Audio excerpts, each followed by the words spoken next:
राजकुमार प्यारा प्यारा लगता था, उसका यौवन चमका था। 15-16 साल का। पिता नाच गाने में जरा रस रखते थे। ये कथा सुबह सुनाई थी। उसके पिता ने उसको सुंदर वेशभूषा पहनाई और एक प्यारी नर्तकी के रूप में उसका बाप उसको देखकर खुश खुश हो गया। उसका फोटो निकाल दिया। दिन बीते, सप्ताह, महीना और वर्ष बीत गए। राजा जब मर रहा था तो उसने वसीयत में लिखा, राज तिलक तो युवराज को हो गया है, लेकिन ये मेरी जो संदूक है, मेरी एक बैग है प्राइवेट, उसको कोई ना खोले। अब कोई ना खोले तो युवराज को पता चला कि ओ समथिंग इज देयर, इधर मत देखना, इधर आप देखना मत, तो आपको देखने का हो जाए। अब बूढ़ा मंत्री चाबी देवे नहीं, युवराज के देखो मैं चिंतित हूं, क्या पता क्या है, क्या रहस्य है। बोले अगर देता हूं तो मेरे राजा की अवज्ञा होती। बोले अभी तो मैं भी राजा हूं। बोले अभी नहीं देता हूं तो राज्य अवज्ञा, और देता हूं तो मेरे राजा की अवज्ञा। अच्छा युवराज तुम चिंतित हो, नींद नहीं आती। पिताजी क्या रख के गए? लो ये कुंजी। खोला तो वो आए है क्या सुंदरी। अब इसको पता ही नहीं कि भूतपूर्व तू ही था ये सुंदरी के रूप में। आप समझ रहे ना? उसका चित्र देखा, उसके पिता ने उसको सजा धजा के सुंदरी बनाकर नचाया था, उस समय का चित्र देखा। ओहो वेरी नाइस, वेरी स्मार्ट, बस शादी करूंगा तो तेरे से ही करूंगा। अब उसको कहां से लाना? उस सुंदरी को कहां से लाओगे? उसकी प्रति कापियां हुई, फोटो कापियां बड़ी, पूरे मोहल्ले मोहल्ले डांडी पीटी की ये सुंदरी जहां भी जिस वेश में भी रहती, राजा उसके साथ शादी करेंगे और उसको खास पटरानी बनाएंगे। लेकिन सुंदरी मिलेगा?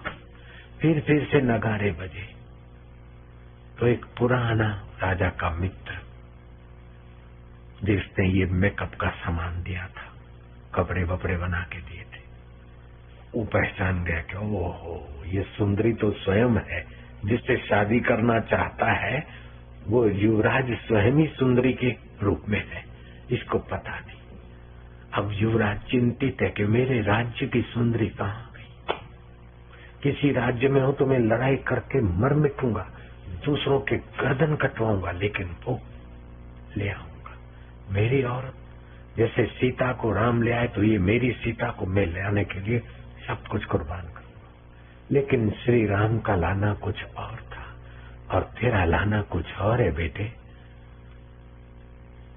डांडी पीटी, युवराज चिंतित है।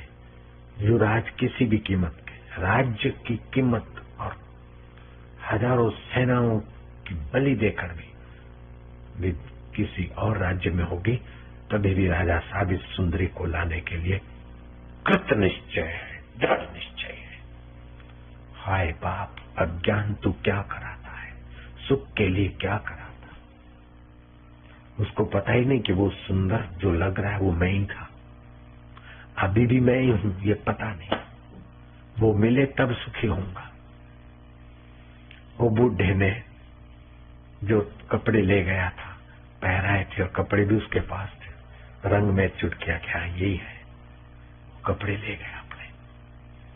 बोले युवराज उस सुंदरी का मैं पता जानता हूं। बोले कहाँ है? बोले क्या बताऊं, अभी यही है।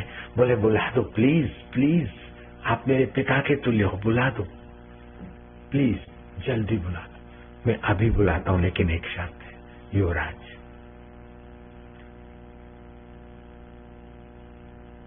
ये जो मैं लाया हूं, बाथरूम में जाओ, सारे कपड़े पहन के आओ। बोले ये बस और कुछ करना पड़ेगा? अरे तुम काका जो बोलो करूंगा। गया, सारे कपड़े पहन के आया।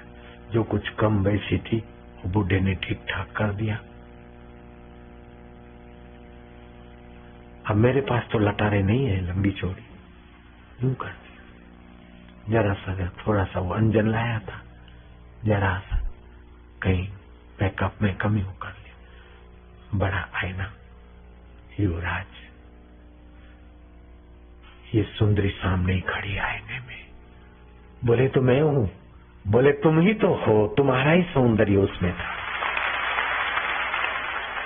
तालियां तो बजाते हो, लेकिन शायद जब भी जाओ तो जहां तुम्हें सुंदर लगता है, अच्छा लगता है, तुम अपनी अच्छाई डालते हो। मकान को पता नहीं मैं अच्छा हूं, मेरा मकान है, अच्छा है, मेरी गाड़ी है। मकान बिक गया, टूटा तो हुआ, और अपना है टूटा तो अपन ही टूट गए। जब तुम अपनी अच्छाई फेंकते हो, अपनी अच्छाई बाहर फेंक कर, हाँ ये भेलपुरी बढ़िया है, बहुत सारी खाओ। पहले तुमने अपना रस यहाँ से छोड़ा, फिर इधर लगाए, रस छूटा और मजा आया।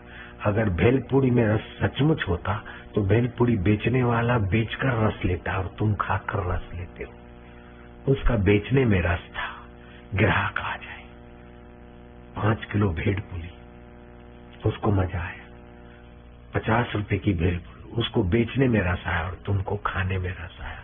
रस न बेचने में न खाने में, उसकी इच्छा है ग्राहक आए और तुम्हारी इच्छा है कि ये माल मिले। इच्छा निवृत्त हुई तो तुम्हारे रस स्वरूप का प्रतिबिंब हृदय में पड़ा, फिर नई इच्छा आई, फिर भेलपुरी में मजा नहीं आया।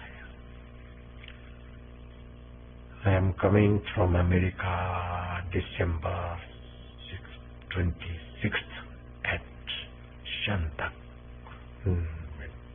at Bombay। वो आज तो 1 दिसंबर है, 26 दिसंबर को 25 दिन, एक एक दिन आप पलटा दे। मीता मीता આજે 25 ડિસેમ્બર છે, આવતીકાલે આપણા પેલા આવી રહ્યા છે, તો હું જઉં છું બોમ્બે કહેવા દો। 26 की सुबह हुई, एयरपोर्ट पे पहुंच गए, अब अमेरिका का फ्लाइट लैंड कर रहा है। फिर उतरा, कई पैसेंजर आए, एक से एक, तुम्हारी आंखें कैंची की नहीं घूम रही थी, लेकिन कोई प्यारा नहीं लग रहा था। लेकिन जो मित्र आना था, जिसके लिए आप तड़पे, देखा, झलक आई, मजा आया, तुमने अपना रस फेंका था। ऐसे दूसरों के मित्रों ने उनका अपना रस फेंक कर रस लिया। मित्र आए,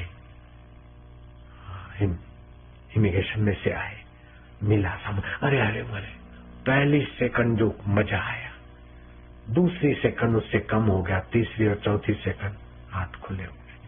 घर गए, बहुत सारू थे, आराम थे, खाओ पियो, પછી કે સારું તમે થાકેલા છો, હું પણ સુઈ જાઉં છું। अब तुम्हारा रस सोने में जा रहा है, उसका रस थकान की याद देकर तुमसे अलग करता है। अगर मित्र में रस होता तो चिपके रहो, पत्नी में रस होता तो चिपके रहो, मिठाई में रस है तो दम चिपके रहो। रस तुम्हारा है, जहां जहां रस फेंकते हो वहां से रस रिफ्लेक्स आता है। युवराज स्वयं सुंदर था, आईना में अपना सौंदर्य देखा।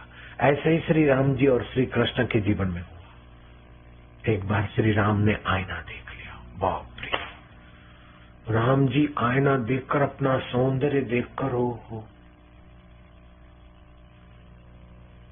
अजीर बिहारी। राम जी अपना सौंदर्य, ऐसे श्री कृष्ण ने पहले पहले अपना आईने में मुंह देखा तो अपना सौंदर्य देखकर दुनिया के लोगों को ये बताया कि देखो अपना, हम कैसे ये आईने में देखकर सौंदर्य खुश हो जाते, ऐसे ही जगत के आईने में तुम अपनी कल्पना का सौंदर्य फेंक कर खुश हो जाते हो। तुम्हारी और हमारी एक ही जात है। इसलिए शास्त्र में, रामायण में राम जी के लिए और भागवत में कृष्ण जी के लिए, किसी ग्रंथ में कृष्ण ने अपना रूप देखा और बड़े खुश हो गए, राम जी ने अपना रूप देखा, बड़े खुश हो गए। राम और कृष्ण तुम्हें शुद्ध हृदय में तुम्हारा रूप दिखाकर खुशी का प्रसाद देना चाहते, इसी का नाम है सत्संग। हृदय का आईना इस जप से, सुमरन से, सत्कर्म से, दान से, ध्यान से, सत्संग से हृदय का आईना साफ होता है। ए तालबे मंजिले तू मंजिल किधर देखता है, दिल ही तेरी मंजिल है, तू अपने दिल के आईने में देख।